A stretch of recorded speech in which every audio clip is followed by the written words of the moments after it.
সেই গোপন দাওয়াতের পরে প্রকাশ্যে দাওয়াতের আয়াত নাযিল হওয়ার পরে যখন প্রকাশ্যে ইসলামের দাওয়াত দেওয়া শুরু হয়, তারপরে কি হয়েছিল আমি সংক্ষেপে আজকে নবীর ইন্তেকাল শেষ করে দেব ইনশাআল্লাহ।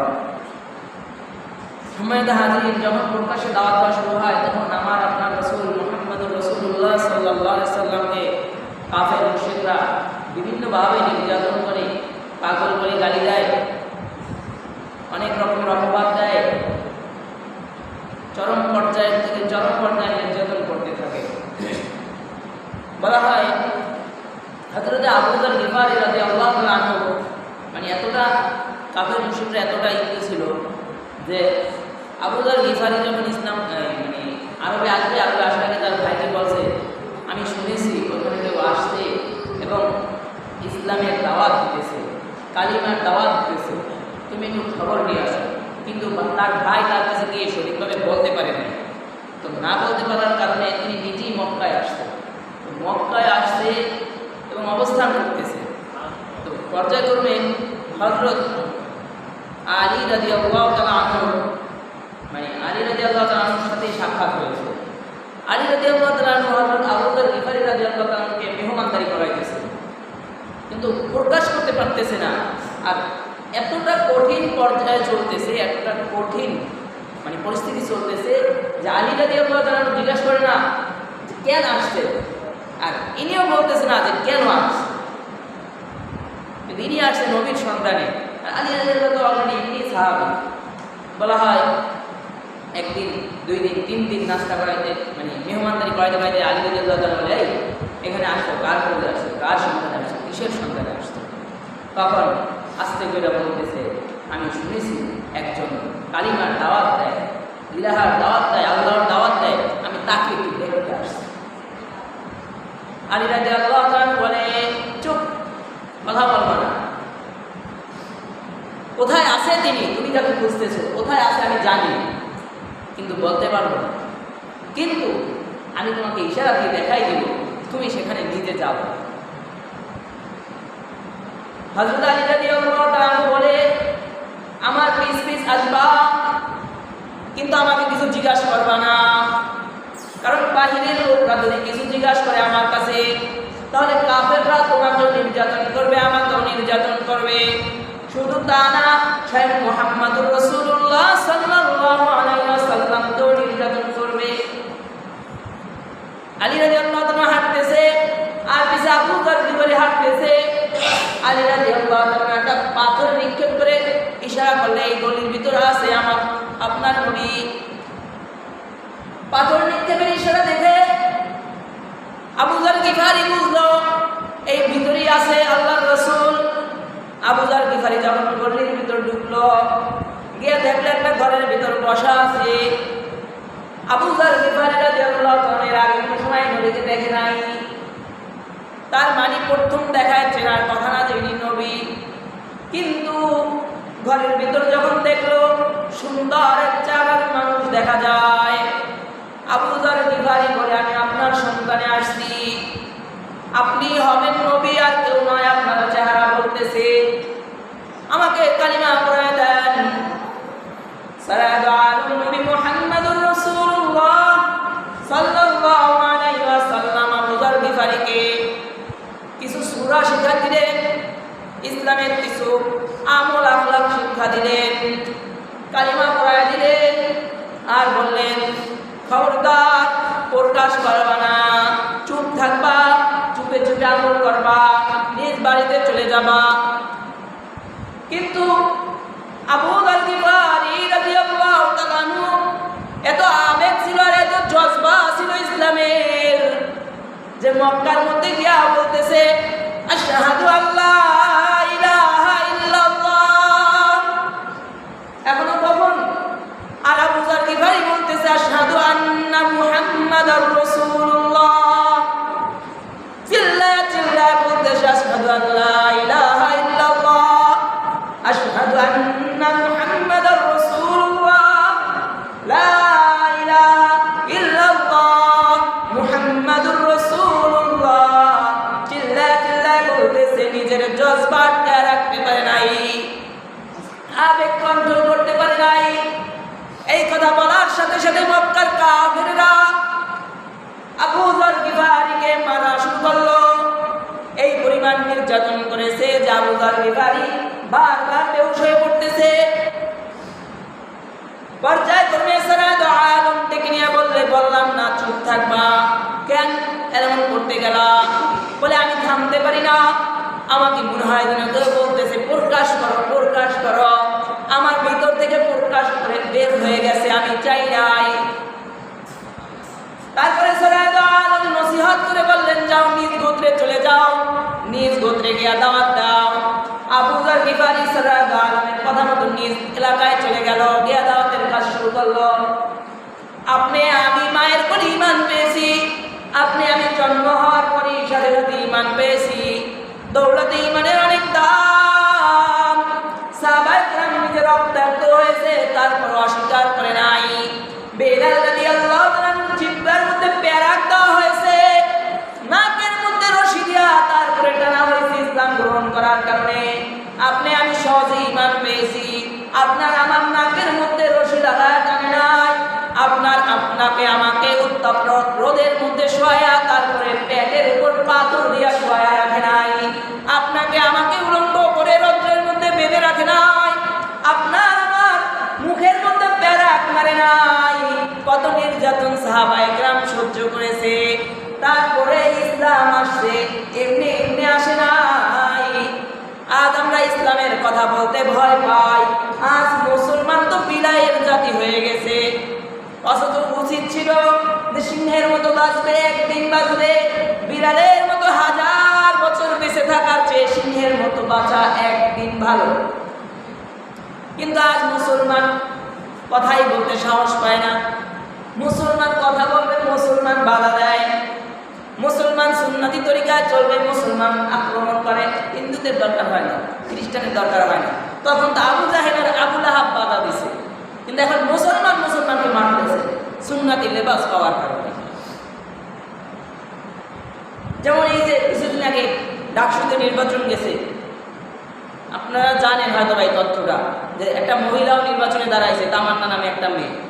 তার স্বামী গেছে, যে স্ত্রী প্রেগনেন্ট, স্বামী গেছে ফলাফল আনতে, বলা এক দলের ছাত্ররা তাকে তার গায়ে পাঞ্জাবি আর টুপি দেখে শিবির ট্যাগ দিয়ে তারপর তার উপর নির্যাতন করেছে। অথচ উচিত ছিল, ভাবা উচিত ছিল যে মুহাম্মাদুর রাসূলুল্লাহ সাল্লাল্লাহু আলাইহি সাল্লামকে দেখি নাই, কিন্তু মুহাম্মাদুর রাসূলুল্লাহ সাল্লাল্লাহু আলাইহি সাল্লামের রঙে রঙিন এই লোকটার গায়ে মুহাম্মাদুর রাসূলুল্লাহ যে পোশাক পরেছিল এই লোকটা সেই পোশাক পরা। মুহাম্মাদুর রাসূলুল্লাহ মাথায় টুপি পরিধান করত, এই লোকটা মাথায় টুপি পরিধান করে আছে। তার মানে এই লোকটা মুহাম্মাদের রঙে রঙিন, এই লোকটার গায়ে আক্রমণ করা যাবে না। কিন্তু না, এখন তো মুহাম্মাদুর রাসূলুল্লাহ সুন্নাতের অনুসরণ করলে তাকে জঙ্গি ট্যাগ দেওয়া হয়, তাকে অগ্রবাদী ট্যাগ দেওয়া হয়, তাকে শিবির ট্যাগ দেওয়া হয়। তার মানে বোঝা যায় এখান থেকে বোঝা যায় যে তুমি মুসলমান না, তোমার ঈমান নাই। তুমি নামে আর নামে মুসলমান আছে, কামে মুসলমানিত্ব নাই। আর না হয় সুন্নতের লিবাস দেখে বলে পাঞ্জাবি পরা টুপি পরা এই জন্য তুই শিবি, তার উপরে আক্রমণ করে। অথচ সেও মুসলমান, আর আবু যার গিফারিও মুসলমান।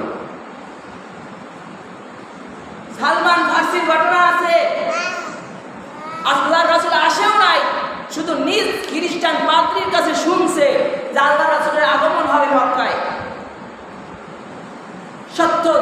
সত্যর পথে থাকার জন্য কত কষ্ট করেছে।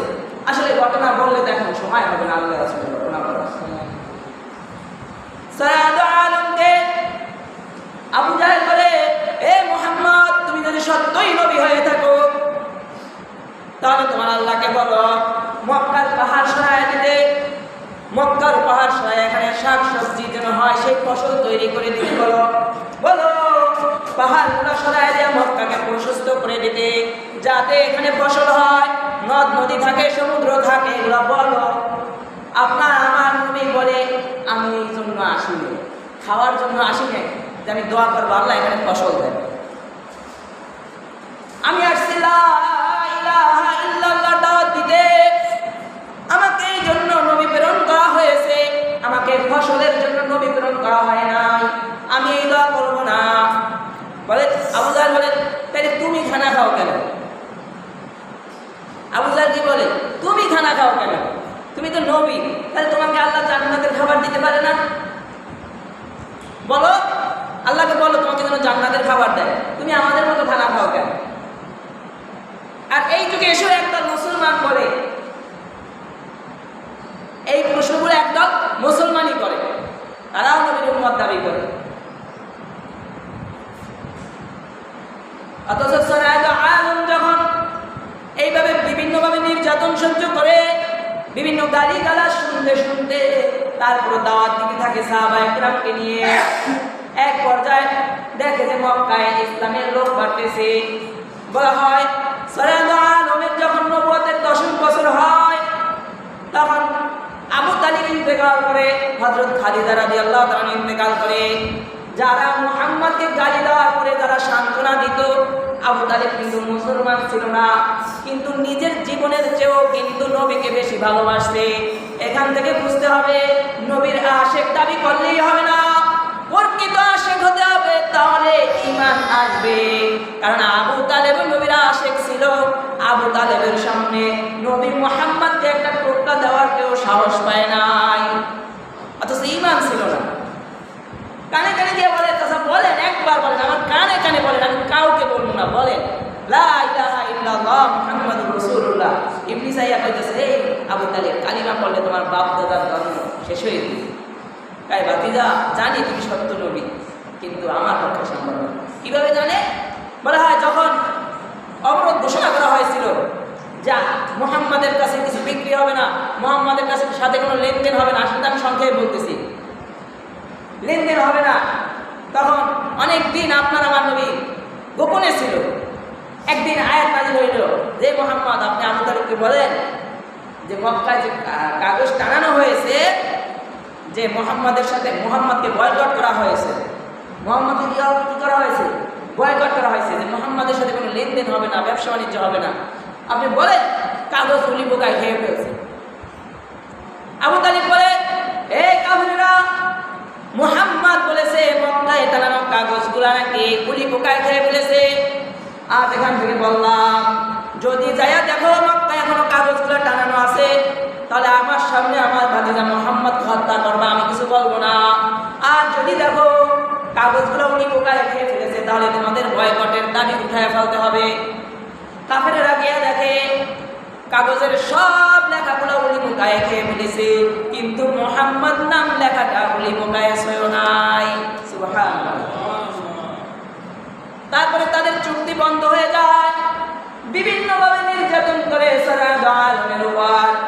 10 বছর যখন খাদিজা রাদিয়াল্লাহু তাআলা আর আবু তালিব ইন্তেকাল করেন, তখন নবীজি ভেঙে পড়ে বলা হয় এই 10 বছরই সারা আলমকে আল্লাহ মিরাজে নিয়ে যায়। মিরাজে যায়, বলা হয় মক্কা থেকে বাইতুল আকসা যায়, বাইতুল আকসায় গিয়া সারা আলম যখন বসা ছিলেন, জিবরাইল আলাইহিস সালাম সালাতু আলাইহি নিয়া ইমামতের জায়গায় তারা পড়ায় দিলেন, আর সমস্ত নবীরা ওই জায়গায় নামাজ পড়লেন, ফেরেশতারা ওই জায়গায় নামাজ পড়লেন। তার মানে আমার আপনার নবী ফেরেশতাদের ইমামত করেছেন, সকল নবীদের ইমামত করেছেন ওই জায়গায় বসে আপনার আমার নবী দোয়া করলেন। তারপরে বিভিন্নভাবে সংক্ষেপে বলতেছি, আরো বিভিন্ন জায়গায় ভ্রমণ করা, তারপরে সালাতু আলম নবী মুহাম্মদুর রাসূলুল্লাহ সাল্লাল্লাহু আলাইহি ওয়াসাল্লামকে আসমানে নেওয়া হলো। এক আসমান পাড়ি দিয়ে, 7 আসমান পাড়ি দিয়ে আর শাযীম আল্লাহর সামনে নেওয়া হলো। মুসা আলাইহিস সালাম বলে, আল্লাহ আমি আপনাকে দেখবো। আল্লাহ বলে, মুসা দেখতে পারবা না। মুসা বলে, না আমি দেখবো, কারণ মুসা একজন রাগান্বিত পয়গম্বর ছিলেন, খুব গরম একজন পয়গম্বর ছিলেন। মুসা আলাইহিস সালাম বারবার বলার কারণে আল্লাহ বলে দেখতে পারবা না। তারপর মুসা আলাইহিস সালাম বারবার বলে আমি দেখবো। আল্লাহ বলে, তাহলে আসো ওই পাহাড়ের উপরে। যখন মুসা আলাইহিস সালাম পাহাড়ের উপরে আসে, আর আল্লাহ যখন তার নূর আল্লাহ যখন দেখা দেওয়ার জন্য বের হয়, বলা হয় নূরের তাজাল্লিতে মুসা আলাইহিস সালাম বেহুশ হয়ে যায়, আল্লাহকে আর দেখতে পারে নাই। অথচ সেই আল্লাহ নিজে আপনার আমার নবীর সাথে দেখা করেছেন, কথা বলেছেন। আর শাহজিম গিয়ে আমার আপনার নবীর সাথে দেখা হয়েছে, কথা হয়েছে।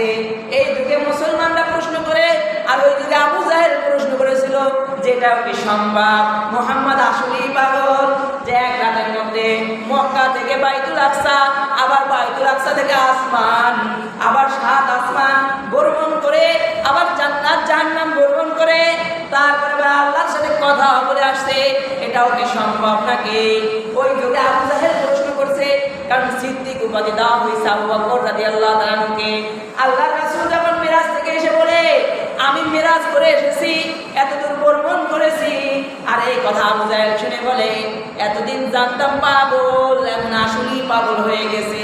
আর সে আজিম তো বাদ, আকাশ আসমান তো বাদ, এটা কি সম্ভব? মক্কা থেকে বাইতুল আকসা যাওয়া এক রাতের ভিতরে, তখন তার হেলিকপ্টার আর প্লেনের যুগ ছিল না, এটা কি সম্ভব? আর সে আজিম বাদ, মুহাম্মদ আসলেই পাগল, কিভাবে এই মক্কা থেকে বাইতুল আকসা পর্যন্ত গেছে? এই কথা বলে আবু জাহেল বলে, এইবার পাইছি, এইবার আবু বকরকে ভালো মতো ধরবো, যে তুমি যে মুহাম্মাদের কালেমা পড়েছো, মুহাম্মদ তো আসলেই পাগল হয়ে গেছে।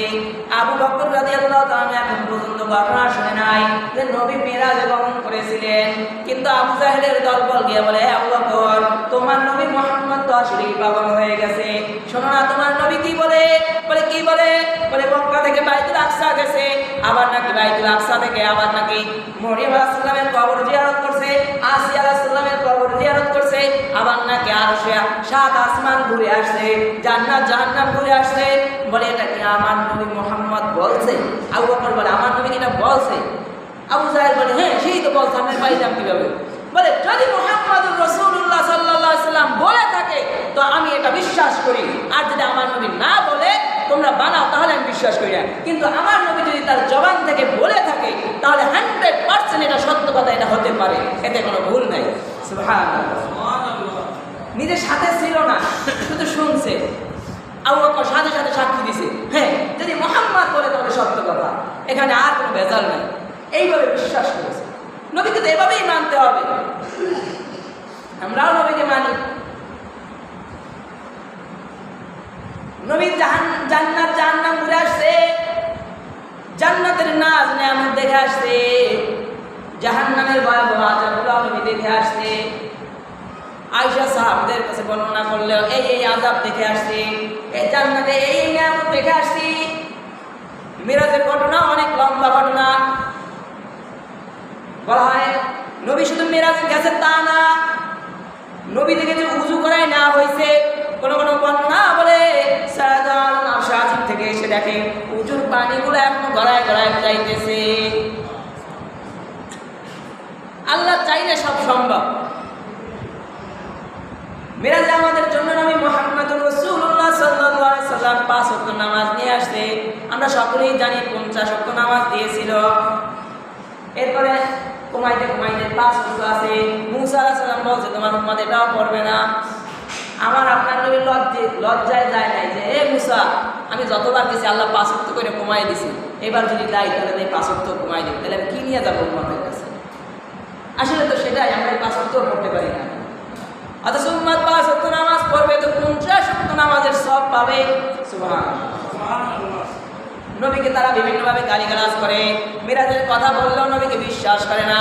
এবার বলে তাহলে বাইতুল মামুর মসজিদের বর্ণনা দাও, নবী তাও বর্ণনা দেয়। ওরা যা চায় নবী সব কিছুর বর্ণনা দেয়, কিন্তু তারপর নবীকে পাগল বলে গালি দেয়, তারপর নবীকে জাদুকর বলে গালি দেয়, তারপর নবীকে মিথ্যাবাদী বলে গালি দেওয়া শুরু করে দিয়েছিল। যেগুলো সম্ভব না নবীকে দিয়া। এরপরে বিভিন্ন কবিরাজ, বিভিন্ন জাদুকর দিয়েও পরীক্ষা করা হয়, দেখেন না সব কিছু মুহাম্মাদের কাছে ফেল। এরপরে আপনার নবী হিজরত মিরাজ থেকে আসার পরে কিছুদিন পর যখন আরো ইসলামের দল বাড়তে থাকে, কাফেররা মিটিং করে, যে বলা হয় কাফেররা যেখানে মিটিং করে ওইখানে ইবলিস একজন পুরো মানুষ সেজে তারপরে আসে, বলে আমি অমুক এলাকার লোক। আর সবাই বলে মুহাম্মদকে এক ঘরে বন্দি রাখা হবে, বেঁধে রাখা হবে। তখন ইবলিস বলে না, এটা হইতে পারে না, কারণ তার যে সঙ্গবন্ধ আছে এরা যে কোনো মূল্যে মুহাম্মদকে ছিনিয়ে নিয়ে যাবে আপনাদের কাছ থেকে। বলে তাহলে তাকে দেশ থেকে তাড়া করব, এই দেশ থেকে অন্য দেশে পাঠায় দিব। তখন ইবলিস বলে না, এটা যদি করা হয় তাহলে সে সেই দেশে কালিমার দাওয়াত দিবে, তারপরে সেই দেশে মুসলমান বানায়, তারপরে আপনাদের সাথে যুদ্ধ ঘোষণা করবে। বলে তাহলে কি করব? আবু জাহেল বলে আমার মাথায় একটা বুদ্ধি আসছে, চলো আমরা এক এক গোত্রের এক এক যুবক তালাশ করি। এক এক যুবক তালাশ করলে কি উপকার হবে? বলে অমুক বাড়ির এক লোক, অমুক বাড়ির আর এক লোক, অমুক বাড়ির আর এক লোক, প্রত্যেক গোত্রের প্রত্যেক বংশের একটা একটা যুবক থাকবে, আর প্রত্যেক বংশের জন্য একটা একটা যুবক থাকবে। সবাই মিলা মুহাম্মদকে মারবে। তার মানে মুহাম্মদকে যখন মারবে কোনো গোত্রের গায়ে দায় যাবে না, কেননা সবাই মিলা মারছে। এই মিটিং করার পরে, এই আলোচনা হওয়ার পরে ইবলিস যেটা ওইটা কইতেছে, হ্যাঁ এইটা খুব সুন্দর হয়েছে পরামর্শ। আর এই যখন মুহাম্মদকে মারার ষড়যন্ত্র হয়েছে, আল্লাহ আয়াত নাযিল কইরা মুহাম্মদুর রাসূলুল্লাহ সাল্লাল্লাহু আলাইহি ওয়াসাল্লামকে জানায় দিলেন, হাবিব আপনাকে মারার ষড়যন্ত্র হয়েছে, আপনি এখন মক্কা থেকে হিজরত করেন, আপনি এখন মদিনায় যান। আল্লাহ রাসূল পালায় নাই। হয়তো বা বলতে পারেন যে আল্লাহ রাসূল নাই মৃত্যুর ভয় পালায় গেছে, পালায় নাই, বরং আল্লাহ তাকে অনুমতি দিয়েছে আপনি হিজরত করেন। যদি এখনো কোনো মুসলমানকে ইসলাম মানার জন্য দেশ ত্যাগ করতে হয়, সেটা করা যাবে। যেখানে বসে নিজে আমল আখলাক করতে পারে না, সেখান থেকে অন্য জায়গায় ত্যাগ করতে হবে। মানে নিজের দেশ মাতৃভূমিকে ত্যাগ করা যাবে শুধু নিজের জন্য, যদি এরকম হয় অবস্থা। কিন্তু এখন আর সেই অবস্থা নাই। বলা হয় আয়াত নাযিল হলে সূরা আল-আলম আবু বকর রাদিয়াল্লাহু তাআলা আনহুর কাছে চলে গেল। আবু বকর রাদিয়াল্লাহু তাআলা আনহু বলে, এই আল্লাহর রাসূল আপনার জন্য দুইটা উট রেখেছি, যে কোনো একটা পছন্দ হয় আপনি নিয়ে যান। এদেরকে আমি দামি পাতা খাওয়াইছি, এদেরকে আমি 2 মাস ধরে আপনি বলার পর থেকে এদের আমি খেদমত করতেছি, এরা এখন খুব শক্তিশালী। আল্লাহর রাসূল বলে বিনিময়ে ছাড়া আমি উট নিব না। আবু বকর বলে আপনার যেটা মন চায়। তার মানে এখানে বুঝাইছে যে আল্লাহর রাসূল যেটা বলবে আবু বকর সেটাই মানবে। এরপরে আবু বকর রাদিয়াল্লাহু তাআলা হিজরত শুরু করে দিল। বলা হয় আবু বকর রাদিয়াল্লাহু তাআলা একবার আল্লাহর রাসূলের ডাইনে যায়, আবার আবু বকর রাদিয়াল্লাহু তাআলা বামে যায়, আবার আবু বকর রাদিয়াল্লাহু তাআলা আল্লাহর রাসূলের সামনে হাঁটে, আবার আবু বকর রাদিয়াল্লাহু তাআলা আল্লাহর রাসূলের পিছে হাঁটে। বলে আবু বকর সামনে যাও, পিছে যাও, ডাইনে যাও, বামে যাও কেন? আবু বকর রাদিয়াল্লাহু তাআলা বলে, ও সারাদা আলমকে বলতেছো আমার পয়গম্বর, আমি যখন সামনে থাকি মনে হয় যেন কেউ আপনাকে পিছ থেকে আক্রমণ করবে, আমি পিছে চলে যাই, পিছে যখন থাকি মনে হয় আপনাকে ডান থেকে আক্রমণ করবে আমি ডানে চলে যাই, ডানে যখন তাকে মনে হয় বাম থেকে আক্রমণ করবে আমি আপনার বামে চলে যাই। যে কেউ যদি আক্রমণ করে আক্রমণের প্রথম আঘাতটা যেন আমার উপরে আক্রমণ হয়। এই হিজরতের আগে খাদিজা রাদিয়াল্লাহু তাআলা আর আবু তালেবের মৃত্যুর পর যখন নবী একটু ভেঙে পড়ে তো মক্কা ছেড়ে তায়েফে গমন করে। তায়েফে গমন করার পরে তায়েফবাসীকে দাওয়াত দেয়। আল্লাহ রাসূল এই জন্য গিয়েছিল হয়তো বা তায়েফের লোকেরা তার দাওয়াত গ্রহণ করবে। বলা হয় তায়েফে যখন দাওয়াত দিতে গিয়েছিল সারাত আলম যখন গিয়া বলতেছে বলো লা ইলাহা ইল্লাল্লাহ মুহাম্মাদুর রাসূলুল্লাহ। তায়েফের তিনটা লোক ছিল নেতারা। বলে তুমি কে? বলে আমি মুহাম্মদ আল্লাহর পয়গম্বর। বলে তুমি একটা পাগল। এই তিনজন লোক শুধু পাগল বলে গালি দেয় না, মুহাম্মাদুর রাসূলুল্লাহ সাল্লাল্লাহু আলাইহি ওয়াসাল্লামকে নির্যাতন করে। সাথে ছিল যায়েদ ইবনে হারিসা রাদিয়াল্লাহু তাআলা আনহু। যায়েদ ইবনে হারিসা রাদিয়াল্লাহু তাআলা বলে আল্লাহর রাসূলের সব আঘাতগুলো আমি নিজে ফিরানোর চেষ্টা করেছি, কিন্তু আমার নিজের মাথা চূর্ণ বিচ্ছিন্ন হয়ে গেছে যে আমি নিজেই অসুস্থ হয়ে পড়ি। আর তারপরে ওই তিনজন লোক সারাত আলমকে তায়েফের ছেলেদের কাছে দিয়ে দেয় যে এটা পাগল আর ছেলের পাথর মার। খুব ধারালো ধারালো পাথর ছিল, যে পাথরগুলা বারবার পাগল করে আমার নবীকে গালি দিয়া তারপরে আমার নবীর গায়ে পাথরগুলা নিক্ষেপ করতেছিল। আমার নবী এত আঘাত হয়েছে, এত পরিমাণ রক্ত ঝরছে, তিনবার আমার আপনার নবী বেহুশ হয়ে পড়েছে। আমার নবীর এত পরিমাণ রক্ত ঝরছে যে জুতাগুলা রক্তে জমাট দিয়া তারপরে জুতা পায়ের সাথে লেগে গেছে। আমার আপনার নবী তিনবার বেহুশ হয়ে পড়ছে। বেহুশ থেকে যখন জ্ঞান ফিরে আবার পাগল কইলা দইলা নবীর গায়ে পাথর মারতে থাকে। আবার নবী বেহুশ হয়ে যায়। আবার যখন জ্ঞান ফিরে আবারও পাগল কইলা কইলা পাথর মারতে থাকে। নবী বেহুশ হয়ে যায়। আবার জ্ঞান ফিরে তারপর নবীকে পাথর মারতে থাকে। যায়েদ ইবনে হারিসা রাদিয়াল্লাহু তাআলা বলে কোন রকম নবীকে নিয়া একটা আঙ্গুর ফলের বাগানের নিচে আশ্রয় নিলাম। সেখান থেকে এক কাফেরের ভিতরে একটু থাকে না, খারাপের ভিতর ভালো, একজনের ভিতর দয়া হলো না হলো, তিনি কিছু আঙ্গুর নবী মুহাম্মদকে মেহমানদারি করালো। মুহাম্মদুর রাসূলুল্লাহ কিছু স্বাভাবিক ভাষায় ফিরে স্বাভাবিকভাবে কিছু ফিরে আসলো।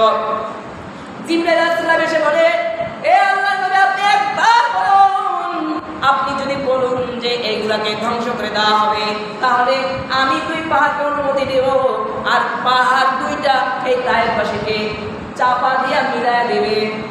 আল্লাহর রাসূল বলে আমি এই জন্য আসি নাই, আজকে তারা বুঝে নাই, কিন্তু তাদের সন্তানরা আমার ধর্ম গ্রহণ করবে, অতএব তাদেরকে ধ্বংসের জন্য দোয়া আমি করবো না। বলা হয় জুতা থেকে যে রক্ত পড়ছিল, আল্লাহর রাসূলের মাথা মুবারক থেকে যে রক্ত পড়ছিল, রক্তের ফোঁটা যদি মাটিতে পড়তো, মাটিতে যখন পড়তে না রক্ত, আল্লাহ বলে জিবরাইল ওই রক্ত মাটিতে পড়তে দিও না। মাটিতে যদি রক্ত পড়ে যায় তাহলে মাটি আর আমার কথা শুনবে না, মাটি তায়েফবাসীকে ধ্বংস করে দিবে। নবী মুহাম্মদের রক্ত যেন মাটিতে না পড়ে যাও। জিবরাইল রক্তের ফোঁটা ধরো, যদি রক্তের ফোঁটা কোনো রকম মাটিতে পড়ে যায় তাহলে আমি আল্লাহর কথা আর মাটি শুনবে না, কারণ মুহাম্মদের রক্তের বদলা মাটি থেকে নিয়ে নেবে। কারণ আমার আপনার নবী গাছেরও নবী, মাটিরও নবী। যেই মাটির উপরে মুহাম্মদের রক্ত পড়বে আর ওই মাটি চুপ করে বসে থাকবে বুঝি? এই জন্য আল্লাহ বলে জিবরাইল যাও মাটিতে যেন রক্তের ফোঁটা না পড়ে। তায়েফবাসী নির্যাতনের পরে আবার সারা দাও মক্কায় আসে, তারপরে হিজরত করে, হিজরত অবস্থায় আর এইদিকে ষড়যন্ত্র করে যখন মারতে আসছিল নবীকে, মারতে আসার পরে সারা আলম রাত্রে বালু ছিটারিয়া সূরা ইয়াসিনের কোনো এক আয়াত তেলাওয়াত করে, বা বলা হয় প্রথম 11 আয়াত তেলাওয়াত করে বালিতে ফু দিয়া নবী মুহাম্মদুর রাসূলুল্লাহ বালিতে এইভাবে ভিক্ষা মারে। ভিক্ষা মারার সাথে সাথে তারপরে নবী ঘর থেকে বের হয়। একটা কাফেরও দেখে না যে মুহাম্মদ এখান থেকে গেছে। সকালবেলা দেখে মুহাম্মদ ঘরে নাই, বলে কই গেল, বিস্তারিতে থাকে। এবার বলে মুহাম্মদ পলায়ন করছে। কোনো এক পাহাড়ে গিয়া যখন নবী মুহাম্মদুর রাসূলুল্লাহ আশ্রয় নেয় আর এই দিক দিয়া ঘোষণা হয় যে নবীর গর্দান নিয়ে আসতে পারবে, আবু জাহেল ঘোষণা দেয় নবীর গর্দান আনতে পারলে 100 উট টাকা পুরস্কার দেওয়া হবে। আর আমার আপনার নবী যেখানে আশ্রয় নেয়, আশ্রয় নেওয়ার কারণে ওইখানে মাকড়সা এমনভাবে তার বাসা বাঁধছে যে এত পরিমাণ গরু ছিল যে কেউ খুঁজে পাবে এটা সম্ভব ছিল না। ওইখানে 3 দিন ছিল। আপনি আমি তো নবীর রঙের রঙিন হতে চাই না। দারুল উলুম দেওবন্দ মাদ্রাসার নাম শুনছেন ভারতে, কাসিম নানুতুবি রহমাতুল্লাহ আলাইহি হাদিস পড়াইতেছে। আর ব্রিটিশ আমলের ইংরেজ পুলিশরা এসে জিজ্ঞাসা করে মৌলভী কাসেম নানুতুবি কাহায়, কাসেম কোথায়? ছাত্ররা বলে এটা কানা নাকি, কাসেম নানুতুবি নিজেই পড়াইতেছে, আবার বলে কাসেম নানুতুবি কই। কারণ কাসেম নানুতুবির নাম শুনছে, কিন্তু কাসেম নানুতুবির নাম যেভাবে শুনছে সেটাকে সিধা বাংলায় করা কেমন ব্যাবলার মতো বৈশা আছে, এটাকে কাসেম হবে নাকি। কিন্তু পরে কাসেম নানুতুবি কই, আর এই দিক দিয়ে কাসেম নানুতুবি বসা থেকে এইখানে বসা ছিল, দাঁড়ায় বলে, বা এখানে দাঁড়ানো ছিল, দাঁড়ায় বলে কাসেম নানুতুবি এই জায়গায় ছিল। কথা তো সত্য বলছে, মিথ্যা বলে নাই, মানে নিজের শরীরে বলে এই জায়গায় ছিল, এই মাত্র এই জায়গায় ছিল। আর পুলিশগুলো বুঝছে মনে হয় কাসেম নানুতুবি এই মাত্র এখান থেকে বের হয়ে গেছে, এরা উল্টা দিকে দৌড় দিছে। কাসেম নানুতুবি রহমাতুল্লাহ আলাইহি এই দিক দিয়ে 3 দিন আত্মগোপন করে, কারণ আল্লাহ রাসূল আবু বকরকে নিয়ে 3 দিন আত্মগোপন করেছে। 3 দিন আত্মগোপন করার পর যখন 3 দিন পর ফজরের নামাজ আবার ইমামত করতে আসে, ছাত্ররা বলে ওস্তাদ এখানে আসছেন, ব্রিটিশ পুলিশরা আপনাকে খুঁজতেছে, আপনাকে ধরে নিয়ে যাবে। ভাই তোমরা কি ভাবছো এই পুলিশদের ভয়ে আমি পলাইছি? না না, আমি যখন দেখছি আমাকে ধরতে আসছে, আর আমিও দেখলাম নবীর রঙের সাথে, আমি কাসেম নানুতুবির যদি কোনো আমল কবুল না হয়, আমি দেখলাম যে আল্লাহ রাসূল 3 দিন আত্মগোপনে ছিল, আমিও 3টা রাত আত্মগোপন থেকে আমি 3 দিন আল্লাহ রাসূলের 3 দিনের রঙের সাথে মিলাইলাম। আমার দিন কোনো আমল কবুল না হলো আমি হাসরের ময়দানে বলতে পারবো আল্লাহ রাসূল 3 দিন আত্মগোপনে ছিল, আমি কাসেম 3 দিন আত্মগোপনে ছিলাম। হয়তো ভাই 3 দিন মিলার কারণে আমি কাসেম নানুতুবির নাজাত পাবো। সুবহানাল্লাহ।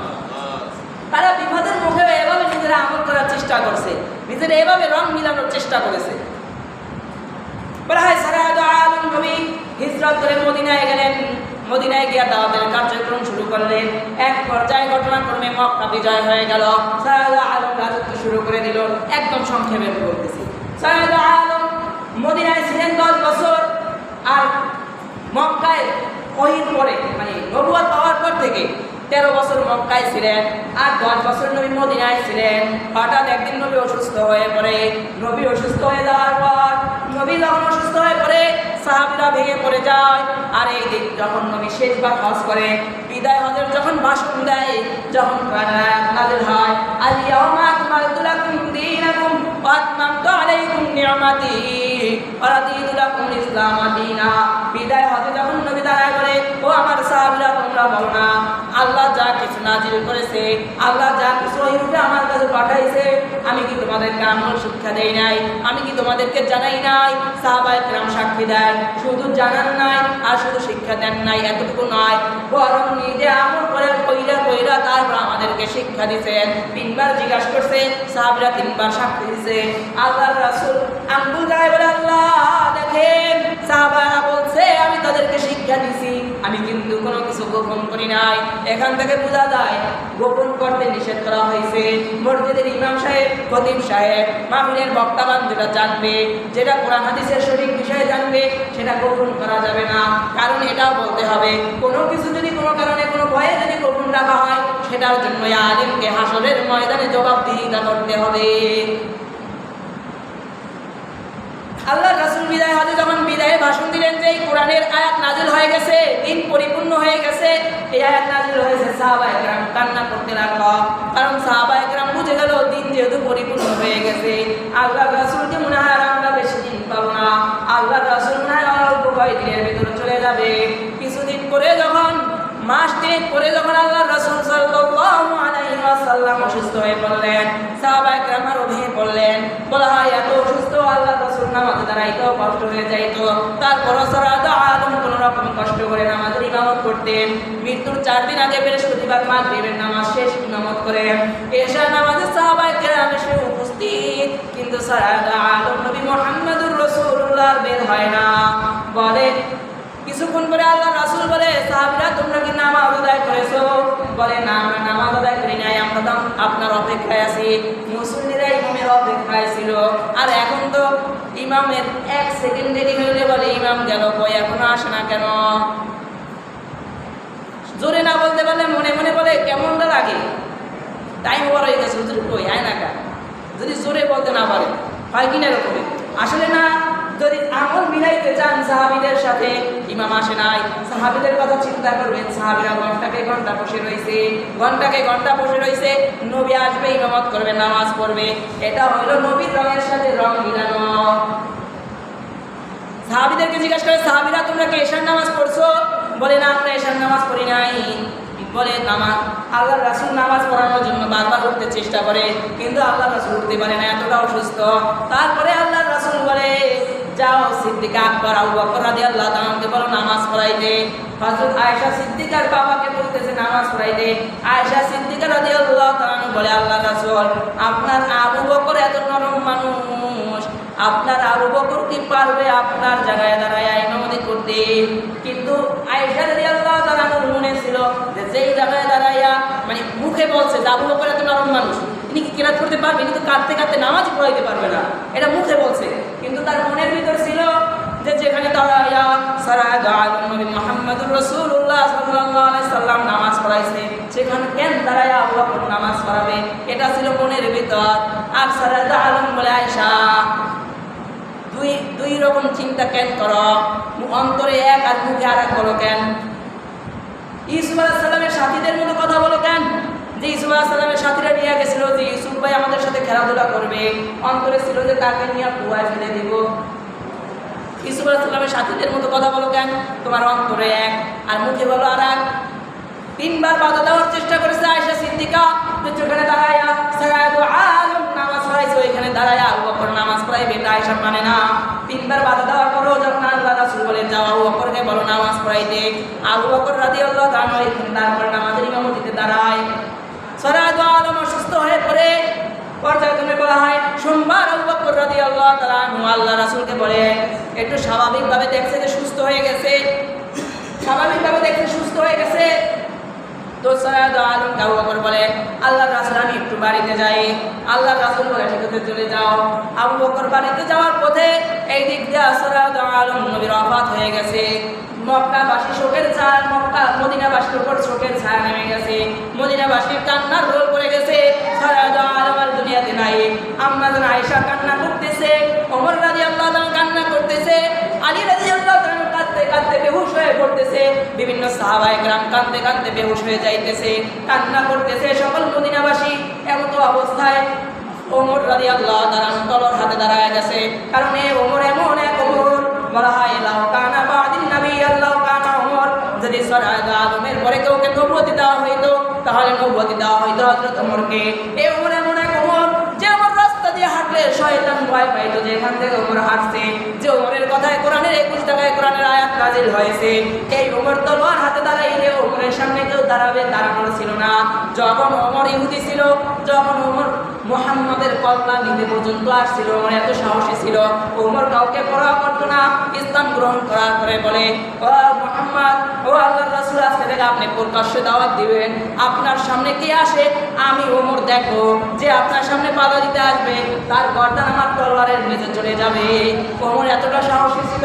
এই ওমর দাঁড়ায় বলতেছে, এই কেউ যদি বলো আল্লাহর রাসূল ইন্তেকাল করেছে তাহলে তার গর্দান আমার তলোয়ারের দ্বারা নামায় দিব। আল্লাহর রাসূল ইন্তেকাল করে না, আল্লাহর মুসা আলাইহিস সালাম যেভাবে আল্লাহর কাছে যাইতো, আমার নবী আল্লাহর কাছে গেছে আবার ফিরে আসবে। ওমর মানতে পারে না যে সারায়াত আলমের ইন্তেকাল হয়েছে, মদিনাবাসী মানতে পারে না।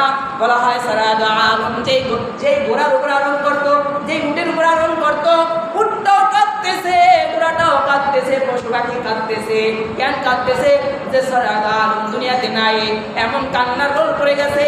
হযরত বেলাল বলে, এই মদিনায় আর আযান দিব না, যেই মদিনায় আযান দেওয়ার পরে আর সারায়াত আলম ইমামতি করবে না। মদিনা আসরে বেলাল রাদিয়াল্লাহু তাআলা চলে গেলেন। আর এই দিকটা ওমর তলোয়ার হাতে দাঁড়ায় রয়েছে। কেউ যদি বলে আল্লাহর রাসূল ইন্তেকাল করছে তাহলে তার গর্দান নামায় দিব। হঠাৎ এর মধ্যে আবু বকরের কানে খবর গেল, আর আবু বকর রাদিয়াল্লাহু তাআলা আসলো, ঘরে প্রবেশের অনুমতি চাইলো, ঘরের ভিতরে প্রবেশ করলো। আল্লাহর রাসূলের ওইখানে যতজন স্ত্রী ছিল সবাই মুখে কাপড় বাঁধলো, শুধু একমাত্র আয়েশা বাদে। কারণ আয়েশা হলো আবু বকর রাদিয়াল্লাহু তাআলার মেয়ে। এছাড়া সকল স্ত্রীকে দেখা আবু বকর রাদিয়াল্লাহু তাআলার জন্য হারাম ছিল। এই জন্য সকল স্ত্রীরা তাদের মুখ ঢেকে ফেললো, কিন্তু আয়েশা রাদিয়াল্লাহু তাআলার মুখ খোলা ছিল। আবু বকর রাদিয়াল্লাহু তাআলা আল্লাহর রাসূলকে দেখে বের হয়ে এসে বলল, সকল সাহাবীদের অবস্থা অস্বাভাবিক ছিল। এই অবস্থা দেখে আবু বকর রাদিয়াল্লাহু তাআলা ওমরের অবস্থা দেখে এবার আবার দাঁড়ায় বলতেছে, উঁচা জায়গায় দাঁড়ায় বলতেছে, ইন্নাকা মাইয়িতুন ওয়া ইন্নাহুম মাইয়িত। কোরআনের এই আয়াত তেলাওয়াত করলো আবু বকর রাদিয়াল্লাহু তাআলা, যে হে আবু ওমরকে বুঝাইলো যে ওমর, ইন্তেকাল শুধু আল্লাহর রাসূল নয়, বরঞ্চ আদম আলাইহিস সালাম হতে কিয়ামত পর্যন্ত যত মুসলমান আসবে সকলকেই মৃত্যুর স্বাদ গ্রহণ করতে হবে। যে ওমর আপনি বলতেছেন যে আল্লাহর রাসূল আবার ফেরত আসবে, কিন্তু এটা সম্ভব নয়, কারণ ইন্নাকা মাইয়িতুন ওয়া ইন্নাহুম মাইয়িত, আল্লাহর রাসূলেরও ইন্তেকাল হয়ে গেছে, আর আসবে না। এই আয়াত তেলাওয়াত করার পরে হযরত ওমর নরম হয়ে যায়, তারপরে বলে তাহলে এবার গোসলের ব্যবস্থা করা হোক। বলা হয় গোসল করা হবে কিভাবে? পোশাক কি ঘুরে ফেলবে, আবার নবীর পোশাক খোলাও ঠিক হবে না, এই চিন্তা করতে করতে নাকি পোশাকে উপর থেকে গোসল করাবে, এই চিন্তা করতে করতে সকল সাহাবীর নিদ্রা এসে যায়, ঘুম এসে যায়। সকলে ঘুমের ভেতর কেমন যেন আওয়াজ শুনতে পায় যে নবী মুহাম্মাদের পোশাক খুলবা না, পোশাকের উপর থেকে মুহাম্মদকে গোসল করাবা। মুহাম্মদুর রাসূলুল্লাহ সাল্লাল্লাহু আলাইহি সাল্লামের গোসলের পরে হযরত আলী রাদিয়াল্লাহু তাআলা সুতির কাপড় দিয়ে তারপরে তার কাফনের কাপড়ে পরানো হয়। এরপরে মুহাম্মদুর রাসূলুল্লাহ সাল্লাল্লাহু আলাইহি ওয়াসাল্লামকে কোন জায়গায় দাফন করবে এটা জানা ছিল না, কিন্তু কিভাবে দাফন করবে। এবার আবু বকর রাদিয়াল্লাহু তাআলা বলে, আমি আল্লাহর রাসূলের কাছ থেকে শুনেছি যে নবীরা যেখানে ইন্তেকাল করে নবীদেরকে সেখানে দাফন করতে হয়। যেহেতু আল্লাহর রাসূল তার বিছানায় ইন্তেকাল করেছে, তার মানে আয়েশা রাদিয়াল্লাহু তাআলা আনহার ঘরে এই জায়গায় আল্লাহর রাসূলের দাফন হবে। তারপরে আয়েশা রাদিয়াল্লাহু তাআলার ঘরে ওই জায়গায় মাটি খনন করা হয়, তারপরে আল্লাহর রাসূলকে ওই জায়গায় দাফন করার আগে ওই জায়গায় রাখা হয়। রাখার পরে এক এক সাহাবী গিয়া একা একা জানাজা পড়ছে, কারণ আল্লাহর রাসূল নিজে ইমামের জানাজা আবার কে পড়াবে, এই কারণে বলা হয় এক এক সাহাবী ঘরে ঢুকছে, আল্লাহর রাসূলকে দেখছে, আবার জানাজা পড়ছে, নিজে একা একা জানাজা পড়ছে। তারপরে আল্লাহর রাসূলকে দাফন করা হয়। বলা হয় মদিনা শোকের ছায়া। অনেকদিন পরে বিলাল রাদিয়াল্লাহু তাআলা আসলে হাসান হুসাইন বলে, ও চাচা আযান দেন না, একটু নানার কথা স্মরণ করে। কিন্তু বিলালকে যখন অনেক সাহাবীরা রিকোয়েস্ট করে যে আযান দেন, বিলাল বলে না, যার আযানের পরে নবী মুহাম্মদ ইমাম হবে না ওই আযান আমি আর দিব না। এতটা পরিমাণ ব্যথিত ছিল। কিন্তু যখন হাসান আর হুসাইন এসে বলল চাচা আযান দেন, বিলাল রাদিয়াল্লাহু তাআলা চিন্তা করলো হাসান আর হুসাইন বলছে যে হাসান আর হুসাইন আল্লাহর রাসূলকে মোড়া বানায়া নবীজির পিঠের উপরে উঠছে, তাহলে এই হাসান হুসাইনের কথা যদি আমি না শুনি তাহলে আমার নবীও রাগ হয়ে যাবে, আমার নবী রাগ হলে স্বয়ং আল্লাহ রাগ হয়ে যাবে। তাই হাসান হুসাইনের কথা অনুযায়ী বিলাল রাদিয়াল্লাহু তাআলা আযান দিলেন। অনেকদিন পর আযান দেওয়ার সাথে সাথে মদিনাবাসী বলে, ওই দেখো বিলালের আযান শোনা যায়, বিলালের আযান শোনা যায়, মনে হয় মুহাম্মদ নামাজ পড়াবে। এতটা শোক ছিল। এই আল্লাহর রাসূলের জীবনীতে আল্লাহর রাসূল সাল্লাল্লাহু আলাইহি ওয়াসাল্লাম স্বয়ং 27টা যুদ্ধে নিজে অংশগ্রহণ করেছে। কয়টা যুদ্ধে? 27টা যুদ্ধে। এখন যুদ্ধের কথা বললে তো বলবে জঙ্গি, উগ্রবাদী, মৌলবাদী, বিভিন্ন রকমের গালি দেয়। তাহলে কি আল্লাহর রাসূল জঙ্গি ছিল? আল্লাহর রাসূল কি মৌলবাদী ছিল? নিজের শান্তি, নিজের প্রতিষ্ঠাতা, নিজের ইসলাম রক্ষার জন্য সেই যুদ্ধ জায়েজ আছে, যেটা স্বয়ং মুহাম্মদুর রাসূলুল্লাহ 23 বছর নবুয়তি জীবনে স্বয়ং নিজে 27টা যুদ্ধে অংশগ্রহণ করেছে। নবী মুহাম্মদুর রাসূলুল্লাহ সাল্লাল্লাহু আলাইহি ওয়াসাল্লামের হাত ছিল নরম। কেউ যদি নবী মুহাম্মদের সাথে হাত মিলাইছে বলছে এতটা পরিমাণ নরম ছিল, মনে হয় যেন তুলা ধরছি, আর মনে হয় যেন হাতটা ছাড়তে ইচ্ছা করে নাই। বলা হয় রগগুলো সবগুলো নরম নরম ছিল, ধরে একটা মজা ছিল আলাদা। আর এই নবী যখন তরবারি হাতে নিত মনে হয়তো যেন একটা লোহার হাত এটা তৈরি হয়েছে, যে এখান থেকে এই হাতের মাইকে যদি কেউ খায় মনে হয় যেন ও আর জীবিত থাকবে না। এই মুহাম্মদুর রাসূলুল্লাহ সাল্লাল্লাহু আলাইহি ওয়াসাল্লামের অসংখ্য মুজিজা ছিল যেগুলো বলে শেষ করা যায় না। বলা হয় একটা ঘটনা বলি এরপরে শেষ করে দিব, যেহেতু নবী ইন্তেকালের ঘটনা আপনাদের শোনানো হয়ে গেছে। বলা হয় এক ছাগল রাখাল বা বেড়া নিয়ে বের হয়েছে, একটা বাঘ এসে বলতেছে, বাঘ এসে একটা ছাগল নিয়ে গেল। রাখাল যখন বাঘটাকে তাড়া দিল নিজের ছাগল রাখার জন্য, বকরিটা রাখার জন্য, বাঘ বলতেছে এটা আমার জন্য হালাল, এখানে বাধা দেশ কেন, এটা আমার জন্য হালাল। রাখাল বলতেছে দেখো দেখো কত আশ্চর্য জিনিস, বাঘ কথা বলতেছে। বাঘ ভেটকি দিয়ে বলে, আমরা ভেটকি দিই না, আইসি। বাঘ ভেটকি দেয়, আইসি। বাঘ কথা কয়, এটা কোনো আজব জিনিস হলো, এটা কোনো আশ্চর্য জিনিস হলো, আশ্চর্য জিনিস হলো যা মুহাম্মাদের চেহারা দেখ গিয়া, ওইটাই হলো আশ্চর্য জিনিস। ওটার চেয়ে বড় আর কোনো আশ্চর্য জিনিস নাই যা মুহাম্মাদুর রাসূলুল্লাহর চেহারা দেখ। অতএব এখান থেকে মূল আলোচনা হলো এই যে 2-3 সপ্তাহ ধরে আপনাদের সামনে নবীর জীবনী একদম সংক্ষেপের চেয়ে সংক্ষেপে আপনাদেরকে শোনানো হয়েছে। আমাদের উচিত হলো নবী মুহাম্মাদুর রাসূলুল্লাহর আমলগুলো আমাদেরকে ফলো করা। যে আমল করলে হাদিস বলে মানা হাব্বা সুন্নতি, যে আমার সুন্নাতের অনুসরণ করলো সে স্বয়ং আমি মুহাম্মদ রাসূলুল্লাহ সাল্লাল্লাহু আলাইহি ওয়াসাল্লামের সুন্নাতের অনুসরণ করলো, সে আমাকে অনুসরণ করলো। আর যে আমার অনুসরণ করলো সে আমার সাথেই জান্নাতে থাকবে। অতএব নবীর জীবনী থেকে যেগুলো আমরা শিক্ষা পাই সেই অনুযায়ী আমল করার তৌফিক দান করুন আল্লাহ আমাদেরকে, এবং সেই মুহাম্মদুর রাসূলুল্লাহ সাল্লাল্লাহু আলাইহি ওয়াসাল্লামের শিখানো আমলগুলাই আল্লাহ যেন আমাদেরকে করার তৌফিক দেয়। আল্লাহ রাসূল বলে আমি মুহাম্মাদের আমল তোমরা করতে পারবে না, উম্মতরা 100 লাখ সাহাবী আছে, এই সাহাবী থেকে আল্লাহ একটা সাহাবীর অনুসরণ করো। কোনো একজন সাহাবীর অনুসরণ করলেও আল্লাহ রাসূলের অনুসরণ করা হবে। তার মানে হলো যদি আমরা আল্লাহ রাসূল যে আমল করছে এগুলো সবটি আমাদের জন্য করা সম্ভব না, কারণ সেই শক্তিটা আমাদের নাই। অতএব আমরা একটা সাহাবীর অনুসরণ করলেও আল্লাহর রাসূলের অনুসরণ করার মতো হয়ে যাবে।